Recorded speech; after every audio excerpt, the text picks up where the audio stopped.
সুন্দৰপুৰ বৰ ধুনীয়া গাঁওখন সংস্কৃতি সংস্কাৰৰ মিলনভূমি। হিন্দু মুছলমানৰ ঐক্যতান। সুন্দৰপুৰৰ হিন্দু সমাজৰ নামঘৰ একেডৰা মাটিতে নিৰ্মিত মুছলমান সমাজৰ মছজিদ। নামঘৰৰ নাম প্ৰসংগৰ প্ৰসাদৰ ভাগো মুছলমান সমাজে পায় আৰু মুছলমান সমাজৰ পবিত্ৰ ৰমজান মাহৰ ঈদৰ আলহী হ'ল হিন্দু ভাইহঁত। আজি সুন্দৰপুৰ গাঁও নামঘৰ মছজিদ ফিল্ডত এখন গাঁও সভা আয়োজন কৰিছে ৰাইজে। ইতিমধ্যে সভাখনত হিন্দু মুছলমান ভাইহঁত সকলো আহিছে। শ্ৰদ্ধাৰ ৰাইজ, আজি আমাৰ সভাখন মত অভিমতৰ বৰ্তমানৰ সাম্প্ৰদায়িকতা গুচাই আমি এখন শান্তিৰ অসম গঢ়াৰ স্বাৰ্থত সুন্দৰপুৰ গাঁওখন এখন আদৰ্শ গাঁৱলৈ ৰূপান্তৰিত কৰাৰ প্ৰয়াস কৰিছোঁ। সুন্দৰপুৰৰ মুখ্য ব্যক্তি আব্দুলৰ কথাত সকলোৱে জাউৰিয়ে জাউৰিয়ে হাত চাপৰি বজালে। শ্ৰদ্ধাৰ ৰাইজ, আজি আমি ইয়াতে এটা সিদ্ধান্ত ল'ব বিচাৰিছোঁ। সেয়া হ'ল আমাৰ নামঘৰ আৰু মছজিদৰ মাজৰ দেৱালখন ভাঙি দি একতাৰ সম্প্ৰীতি গঢ়িম। কি কয় ৰাইজ? ৰমা মহাজনৰ কথাত সকলোৱে বঢ়িয়া হ'ব বুলি চিঞৰিলে। এয়া আন এক নৱসূচনা সুন্দৰপুৰ গাঁৱৰ। মহামিলনৰ হৰ্ষোল্লাস সুন্দৰপুৰত। ৰাইজে লগ হৈ মাজৰ দেৱাল ভাঙি দিলে। সুন্দৰপুৰৰ হিন্দু মুছলমান ডেকা গাভৰুৰ হাঁহিৰ ৰোল। এয়াই যেন সুন্দৰপুৰৰ মাহাত্ম্য। তোমাৰ সৌন্দৰ্যতাই সদায় মোক বলিয়া কৰে। ফাৰহানৰ কথাত ৰাধিকাৰ কিছু লাজ লাগিছিল। কি যে কোৱা তুমি ৰাধিকা, কোৱা তুমি মোক কিমান ভাল পোৱা? বহুত, কিমান বহুত, বুজাব নোৱাৰোঁ। নৈৰ ঘাটত ফাৰহান আৰু ৰাধিকাই নিজৰ প্ৰেমৰ বাৰ্তালাপ কৰি আছিল। মলয়া বতাহৰ কোবত তাইৰ লাহি চুলিবোৰ নাচিছিল। বাৰে বাৰে তাইৰ চুলিখিনিয়ে আমনি কৰিছিল তাইৰ কজলা নয়নক। ৰাধিকা মেঘালী চুলি, কজলা চকু, ৰামধেনুৰ দৰে চেলাউৰি, ওঠত কলা তিল, ডালিম গুটীয়া দাঁত, খোজত কঁকালৰ লয়লাস নৃত্য, হাঁহিলে তাইৰ গালত পৰা ডিম্পল তাইৰ প্ৰধান আকৰ্ষণ। লাহি হাতৰ নখত ৰঙা সেউজীয়া নেলপলিছৰ সুন্দৰ মিশ্ৰণ। সুন্দৰপুৰৰ বৰুৱাৰ একমাত্ৰ ছোৱালী তাই। বহু মৰমৰ, পঢ়াটো যথেষ্ট ভাল।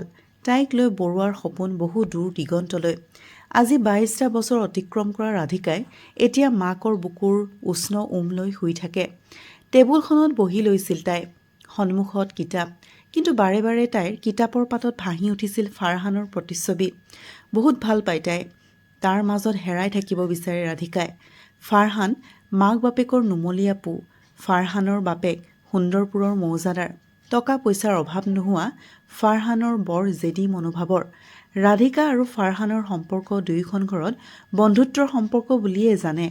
কোনেও নাজানে সিহঁতৰ গোপন প্ৰেমৰ সম্পৰ্ক।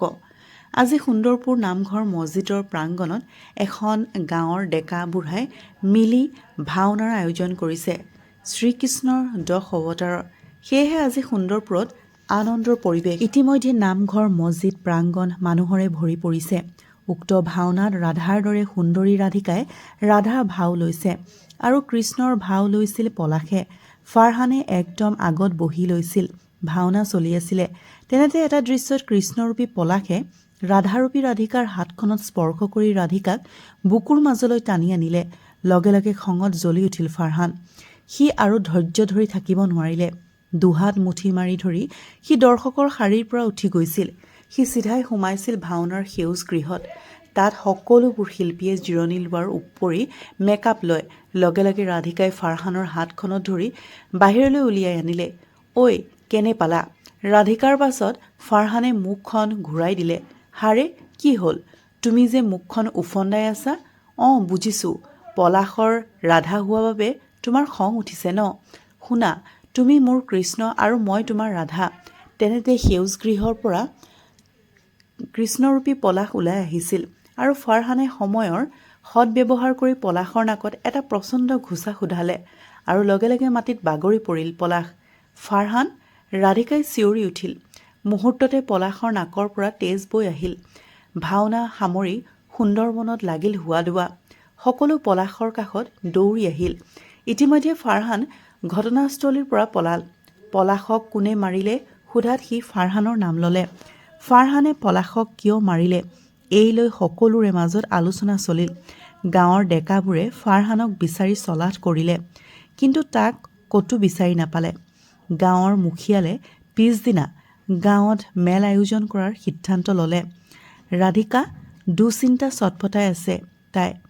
তাইৰ চিন্তা ফাৰহানক লৈ, কাইলৈ গাঁৱত হ'ব লগা মেলখনক লৈ।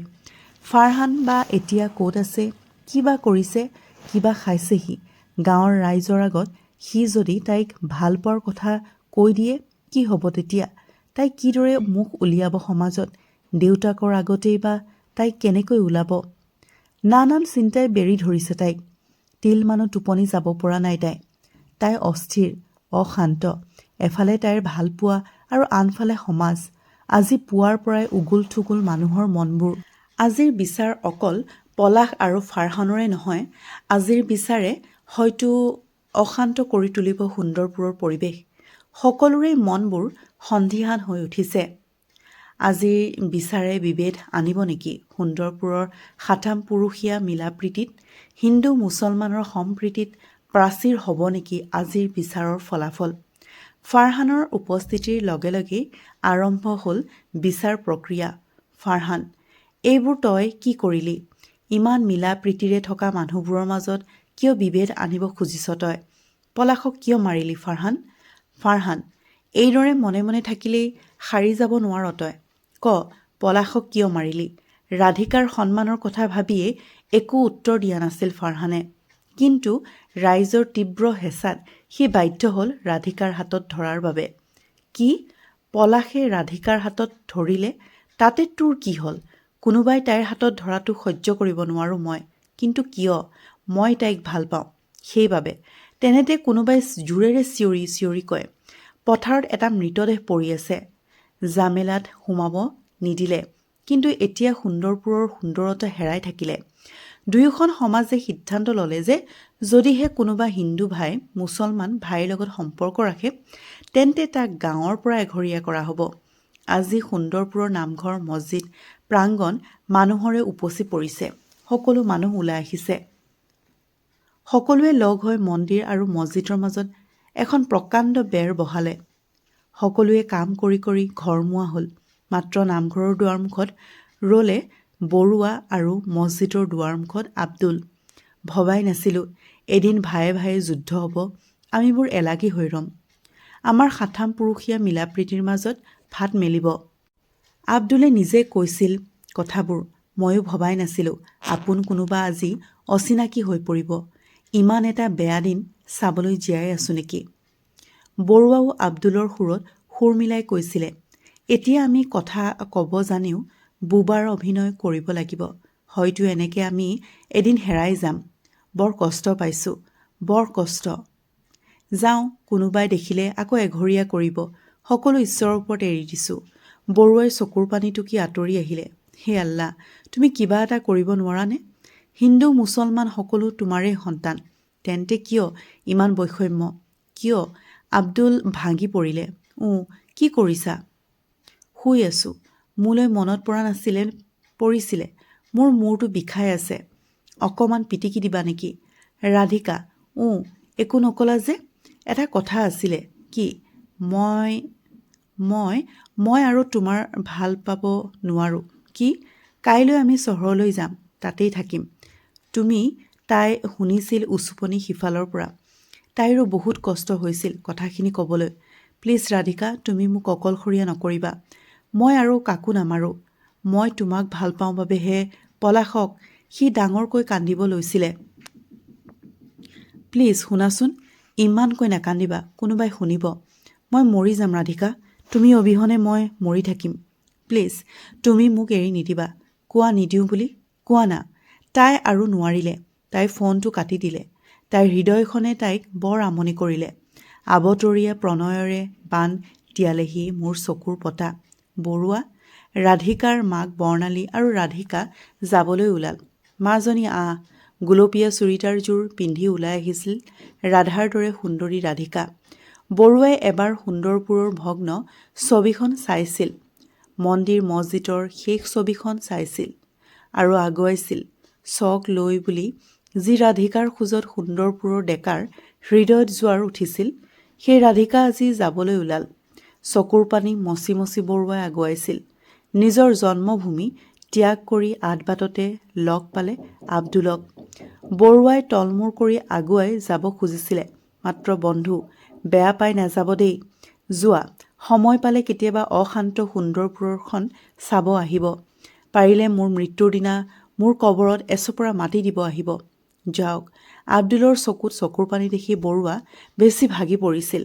আব্দুলে চকুৰ পানী টুকি টুকি আঁতৰি গৈছিল আৰু কিছু দূৰ আহি পোৱাৰ পিছতে ৰাধিকাই দেখিছিল ফাৰহানক। তাক দেখাৰ লগে লগে তাইৰ খোজ স্তব্ধ হৈ পৰিছিল। তাই যেন হেৰুৱাই পেলাইছিল দেহৰ শক্তি। সি দৌৰি আহিছিল ৰাধিকাৰ ওচৰত। তাক দেখিবলৈ পাগলৰ দৰে লাগিছিল তাক। সেই ৰাধিকা, তুমি নহ'লেনে মই মৰি থাকিম। ৰাতিৰ পৰা মই একোৱে এটাও খোৱা নাই। বেয়া নালাগেনে মোলৈ এবাৰ? আগতে দেখোন কৈছিলা তুমি নাখালে ময়ো নাখাওঁ। ৰাধিকা। লগে লগে ৰাধিকাক দেউতাকে হাতত ধৰি টানি লৈ গ'ল। তাই মাত্ৰ এটা যন্ত্ৰৰ দৰে আগুৱাই গ'ল। ৰাধিকা, মই মৰি থাকিমো। নাই, সি আৰু নোৱাৰে। সি জীয়াই থাকিব নোৱাৰে। ৰাধিকা অবিহনে সি ৰেল লাইনলৈ দৌৰিলে। ফাৰহানৰ হিয়াখনি আজি ভাগি চুৰমাৰ হ'ল। সি নিজকে পাহৰি পেলালে। সি ৰেল লাইন আহি পালে। সি আৰু জীয়াই নাথাকে। সি ৰাধিকাক পাহৰি জীয়াই থাকিবই নোৱাৰে। তেনেতে পাছফালৰ পৰা তাৰ কান্ধত কাৰোবাৰ হাতৰ স্পৰ্শ অনুভৱ কৰিলে ফাৰহান। সি পাছলৈ ঘূৰি চালে। ৰেহেনা, তই? মই। তই ইয়াতে কিয় আহিছ? মৰিবৰ কাৰণে। কি পাগল হৈছ তই? পাগল হৈছোঁ মই। পাগল কৰিছে তাই মোক, আৰু পাগল কৰি এতিয়া তাই মোক এৰি থৈ গ'লো। ৰেহেনা, শুন ফাৰহান, যি হয় ভালৰ কাৰণেই হয়, আৰু যি হ'ব সেয়া ভালৰ কাৰণেই হ'ব। ব'ল এতিয়া ঘৰলৈ ব'ল। কোনো কিন্তু নাই, ব'ল। ৰেহেনাই ফাৰহানক হাতত ধৰি লৈ গ'ল। ৰাধিকা অবিহনে সি সুন্দৰপুৰ গাঁওখনত কেনেকৈ জীয়াই থাকিব? যি সুন্দৰপুৰত ৰাধা হাঁহিয়ে তাক পাগল কৰিছিল। নৈৰ পাৰত সি কেনেকৈ যাব? যি নৈৰ পাৰত সি ৰাধাৰ লগত বেছি সময় কটাইছিল। ফাৰহান আজি সঁচাই ভাগৰুৱা। ফাৰহান, ভাত দিয়া আছে, খাগৈ যা। দেউতাকৰ উত্তৰত সি কৈছিল, ভোক নাই ঐ। তোৰ ভালৰ বাবেহে তোক মই বুজিছোঁ বাবা। কিন্তু সি ঘৰৰ পৰা ওলাই আহিছিল। সি নৈৰ পাৰত যাব, নৈৰ লগত কথা পাতিব, গছবোৰক ৰাধাৰ কথা সুধিব। নৈৰ ঘাটলৈ বুলি খোজ দিলে। কিছু দূৰ যোৱাৰ পাছত সি ৰমেনকাৰীৰ দোকানৰ সন্মুখত পলাশ আৰু তনুজক দেখিলে। সুন্দৰপুৰৰ হিৰো ওলাইছে, পলাশে কৈছিলে। এতিয়া চাল্লা জিৰ'। দুয়ো খিলখিলাই হাঁহিছিল। যি হাঁহিয়ে তাক বৰকৈ আঘাত কৰিছিল সি আকৌ উভতি ঘৰলৈ আহিলে। এটা নতুন ঘৰ, নতুন পৰিৱেশ। গুৱাহাটী চহৰৰ এটা ডাঙৰ এপাৰ্টমেণ্টৰ ৰাধিকাহঁত বৰ্তমানৰ বাসিন্দা। ৰাধিকাই সন্ধিয়া এবাৰ এপাৰ্টমেণ্টৰ ছাদৰ ওপৰত আহিলে। তাই এবাৰ সুউচ্চ অট্টালিকাৰ পৰা সন্ধিয়াৰ গুৱাহাটীখন চাইছিল। বিজুলী বাতিৰ পোহৰত গুৱাহাটীখন ৰঙীন হৈ পৰিছিল। মুহূৰ্ততে তাই পাহৰি গ'ল সুন্দৰপুৰক। এতিয়া তাই গুৱাহাটীৰ বাসিন্দা। এই গুৱাহাটীতে তাই ৰচিব এতিয়া অনাগত দিনৰ সপোনবোৰ। নিশাৰ লগে লগে ফাৰহান বিচনাত পৰিছিল। সি বহু প্ৰতীক্ষা কৰিছিল ৰাধিকাৰ এটা ফোনৰ বাবে, কিন্তু নাই, তাইৰ এটা ফোন নাহিল। সি এইবাৰ হোৱাটছআপটো অন কৰি চালে। ৰাধিকা অনলাইন। লগে লগে সি ৰাধিকালৈ এটা মেছেজ চেণ্ড কৰিলে। ৰাধিকা, কি কৰিছা? বহু সময় সি প্ৰতীক্ষা কৰিলে যে ৰাধিকাই কিবা এটা ৰিপ্লাই কৰিব, কিন্তু নাই, তাই ৰিপ্লাই কৰা দূৰৰে মেছেজটো খুলি চোৱা নাই। সি অধৈৰ্য হৈ পৰিছিল তাইৰ অনলাইন দেখি। সি আকৌ এটা মেছেজ চেণ্ড কৰিছিল, ৰাধিকা, মোক জ্বলাই নামাৰিবা প্লিজ। কিন্তু নাই, তাই ঘণ্টাৰ পাছত ঘণ্টা অনলাইন, কিন্তু তাৰ মেছেজ খুলিও চোৱা নাই। সি খঙত জ্বলি গৈছিল। তই মোক কি বুলি ভাবিছ হা? এটা ৰিপ্লাই কৰিবলৈ তোৰ সময় নাই? ঠিক আছে, তোৰ আৰু মোৰ মেছেজবোৰ সকলোকে দেখাই দিম। দেখক সকলোৱে ফাৰহানৰ যাত্ৰা চহৰলৈ আজি। ৰাধিকাই এতিয়া উমলি ফুৰে প্ৰজ্ঞা আৰু নিয়ৰৰ লগত। সেউজীয়া দেশত সিহঁতে বিচাৰি ফুৰে নতুনত্ব। ৰাধিকা, ব'লা আমি অকণমান আজি ফুৰিবলৈ যাওঁ। প্ৰজ্ঞাৰ কথাত ৰাধিকাই সুধিলে, ক'ত যাবানো? পাৰ্কত। লগত নিয়ৰো যাব। ব'লা তেন্তে। উৰি ফুৰিব মন সিহঁতৰ। সিহঁতে যাত্ৰা কৰিলে আজি মনৰ আনন্দ লভিবলৈ। এনেকৈ বিশ্ববিদ্যালয়ত মনৰ আনন্দত নাচি ফুৰিছিল ৰাধিকাই। নিজকে সলনি কৰাৰ স্বাৰ্থত তাইও আজি সময় দিছিল প্ৰজ্ঞা আৰু নিয়ৰক। সিহঁতে মহানগৰীৰ ব্যস্ত ৰাস্তাটো পাৰ হ'ব লৈছিল। প্ৰজ্ঞা আৰু নিয়ৰে পাৰ হৈ গ'ল। ঠিক তেন্তে ৰাস্তাৰ সোঁমাজত ৰাধিকাৰ চকুত পৰিল ফাৰহানে এখন দোকানৰ সন্মুখত ৰৈ আছিল। তাক দেখি তাই পাহৰি গ'ল আগুৱাবলৈ। তেনেতে স্পীডত অহা এখন গাড়ীয়ে মহতিয়াই লৈ গ'ল ৰাধিকাক। ৰাধিকা নিয়ৰ আৰু প্ৰজ্ঞাই চিঞৰি উঠিল। মুহূৰ্ততে ৰাঙলী হ'ল ৰাধিকা। তেজে ধুৱাই পেলালে তাইৰ মুখনি। সীমাহীন যন্ত্ৰণাৰ পাছতো ৰাধিকাৰ দুচকুৱে বিচাৰি আছিলে ফাৰহানক। মানুহৰ মুখবোৰ তাই ভালকৈ চাইছিল, কিন্তু ফাৰহানক দেখা নাছিলে। ৰাস্তাত মানুহে জুমটো দেখি আগুৱাই আহিছিল। ফাৰহান জুম ফালি সোমাই গৈ সি দেখিছিলে তেজেৰে ৰাঙলী হৈ পৰি আছে তাৰ ৰাধিকা। সি চিৎকাৰ কৰিছিল আৰু ৰাধিকাৰ মূৰটো কোলাত তুলি লৈছিল। কপা কপা মাতেৰে ৰাধিকাই কৈছিল, তুমি ইয়ালৈ কিয় আহিলা ফাৰহান? মই তোমাক বিচাৰি অহা নাছিলোঁ। মই আহিছিলোঁ তোমাক পাহৰি জীৱনটো নতুনকৈ আৰম্ভ কৰিবলৈ। ফাৰহান কোৱা ৰাধিকা। ৰাধিকাই সেহাই সেহাই কৈছিল, মই বাধ্যত পৰিহে তোমাৰ পৰা আঁতৰি আছিলোঁ। মোৰ হৃদয়ত তুমিয়ে আছা। ফাৰহান সংজ্ঞাহীন হৈ পৰিছিল ৰাধিকা। ততাতৈয়াকৈ তাইক মেডিকেলত ভৰ্তি কৰোৱা হৈছিল। ডাক্তৰে জনাইছিল ৰাধিকাক বহুত তেজৰ প্ৰয়োজন হ'ব। তাইৰ ব্ৰেইনৰ এটা অপাৰেশ্যনো কৰিব লাগিব। ফাৰহানে দেউতাকক ফোন কৰি ৰাধিকাৰ দুৰ্ঘটনাৰ খবৰটো জনাইছিল। ফাৰহানৰ দেউতাকৰ জৰিয়তে সুন্দৰপুৰত ৰাধিকাৰ দুৰ্ঘটনাৰ খবৰটো বিয়পি পৰিছিল। তেখেতে সকলোকে উদ্দেশ্য কৰি কৈছিল, ৰাধিকাহঁতৰ এই বিপদৰ সময়ত আমি হিন্দু মুছলমান দুভাগ হৈ নিজৰ মাজতে কাজিয়া কৰিয়েই থাকিমনে? সকলোৱে একেমুখে চিঞৰি উঠিছিল, আমি ৰাধিকাৰ ওচৰলৈ যাম। বিপদত পৰা মানুহহালৰ সাহস হৈ কাষত থিয় দিম হিন্দু মুছলমানৰ বিভেদ পাহৰি। সকলো ঢাপলি মেলিছিল হাস্পাতাললৈ। ৰাধিকাক বহুত তেজৰ প্ৰয়োজন হৈছিল। যদিও কোনো চিন্তা নকৰাকৈ তেজৰ যোগাৰ হৈছিল। সুন্দৰপুৰৰ প্ৰত্যেকজনেই আগবাঢ়ি আহিছিল তাইক তেজ দিবলৈ।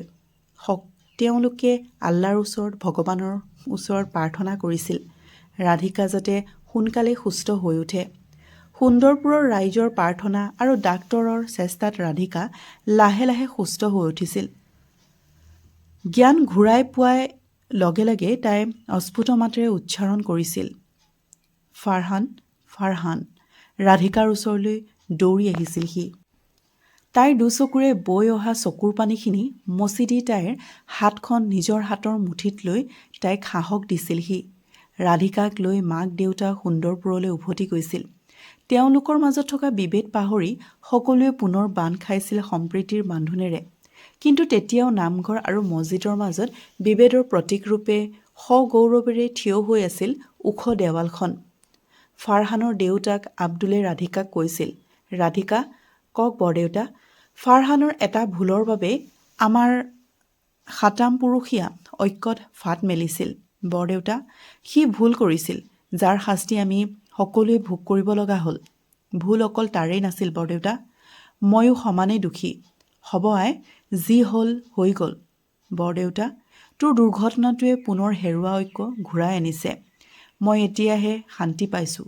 কচোন ৰাধিকা, তই বাৰু এতিয়া কি বিচাৰ? নামঘৰ আৰু মছজিদৰ মাজত থকা দেৱাল ভাঙি পেলোৱাটো বিচাৰ? সুন্দৰপুৰৰ সকলো লগ হৈ ভাঙি দিছিল হিন্দু মুছলমানৰ বিভেদৰ প্ৰাচীৰ। সুন্দৰপুৰৰ আকাশে বতাহে প্ৰতিধ্বনিত হৈছিল হিন্দু মুছলমান ভাই ভাই ধ্বনি। ফাৰহান ৰাধিকাৰ কাষ চাপি আহিছিল। তাইৰ চকুত চকুত হৈ কৈছিল, ৰাধিকা, ফাৰহান, তুমি মোৰ প্ৰাণ ৰাধিকা। মই জানো ফাৰহান। ৰাধিকা, তুমি আমাৰ সম্পৰ্কটো শেষ কৰি পেলাবা নেকি? ফাৰহান, কোৱা, সম্পৰ্কৰ জানো শেষ আছে? ৰাধিকা, তুমি আমাৰ সম্পৰ্ক কেতিয়াও শেষ নহয়। মানে তুমি মোক আকৌ মই তোমাক আকৌ আঁকোৱালি ল'ম। প্ৰেমৰ ঊৰ্ধত আমাৰ সম্পৰ্ক। আজিৰ পৰা মই তোমাৰ ভনী আৰু তুমি মোৰ দাদা। ৰাধিকা, আমাৰ ত্যাগে এখন গাঁৱলৈ শান্তি ঘূৰাই আনিব। ইয়াতকৈ সুখৰ কথা কি হ'ব পাৰে? ফাৰহান, এৰা ৰাধিকা, আজিৰ পৰা আমি ককাই ভনী। সুন্দৰপুৰে আকৌ হাঁহিছে। মিলনৰ আনন্দত ৰাধিকাৰ পঢ়া সম্পূৰ্ণ কৰিবৰ বাবে তাইক লৈ মাক দেউতাক গুৱাহাটীলৈ ঘূৰি যাবলৈ সাজু হৈছে। সুন্দৰপুৰত এতিয়া শান্তিৰ বতাহ মেলিছে। বন্ধু বান্ধৱীসকল, কাহিনীটো শুনি কেনেকুৱা পালে কমেণ্ট কৰি জনাব। ভাল লাগিলে লাইক এটা কৰি দিব আৰু মোৰ চেনেলটো ছাবস্ক্ৰাইব কৰি দিব। ধন্যবাদ।